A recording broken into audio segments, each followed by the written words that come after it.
for 10-year-old Zahra Baker. It's no longer an Amber Alert. Instead, police in North Carolina say they now consider her disappearance a homicide investigation. Zahra was reported missing Saturday afternoon by her father. Adam Baker was on Good Morning America yesterday explaining how he found out that she was gone. I came back from looking at a job and started some work in the yard, and her mother came out and started screaming that Zahra was missing. Investigators focus on finding the kidnapper changed when cadaver dogs picked up the smell of human remains in the Baker's car. And then today, the chief of police confirmed the horrible news. The Amber Alert on Zahra Baker will be canceled today, and the decision to focus this investigation from a missing child or abducted child will turn into a homicide investigation. Elisa Baker, Zahra's stepmother, reportedly confessed to writing a fake ransom note. Does she know where Zahra's body is, and how long has she been missing? Joining me now, Jennifer Moxley, reporter for News 14 in Hickory, and family therapist Catherine Smerling joins us as well. Thank you both. Jennifer, let me go right to you. This is a stunning turn in this case. The stepmother admitting that it was, in fact, a fake ransom note?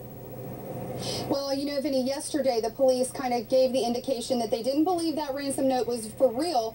When I asked, we obtained the search warrant, and I came right out at a press conference and asked, what about the ransom note? It was a surprise to the chief that we knew about it, and all he could say is that they were questioning the validity. So today the chief confirmed when they questioned Elisa Baker in jail, she admitted to the FBI and Hickory police that she did write that ransom note. All right, let's take a listen to what the chief had to say about that. Elisa Baker admitted to writing the ransom note left on the vehicle at the fire scene at Zahra's home on Saturday morning.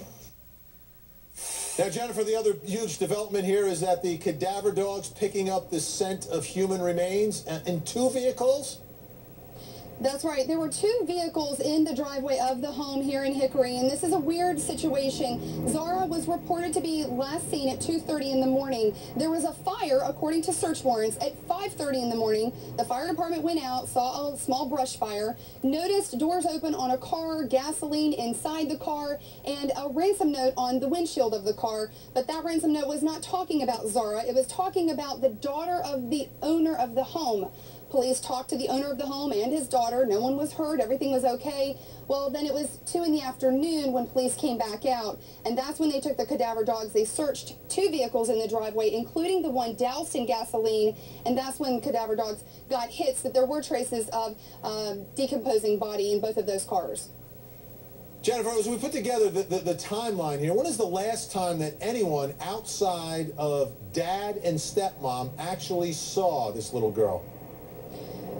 Vinny, as we get more information about this, that is the most disturbing part about this, other than the fact that Zahra's missing. The chief came out today and said, other than her family, he didn't specify who, but he said her family, no one else has seen Zahra in the past month, and that is why they're making this public outcry for people to come forward. He even asked for an inspector who was supposed to visit the home to come forward, whoever that person was, to give them some kind of timeline. You know, this brought up the whole discussion of where did Zahra go to school? Well, the parents say she was homeschooled. It seems like she just disappeared off the radar and nobody noticed until Saturday.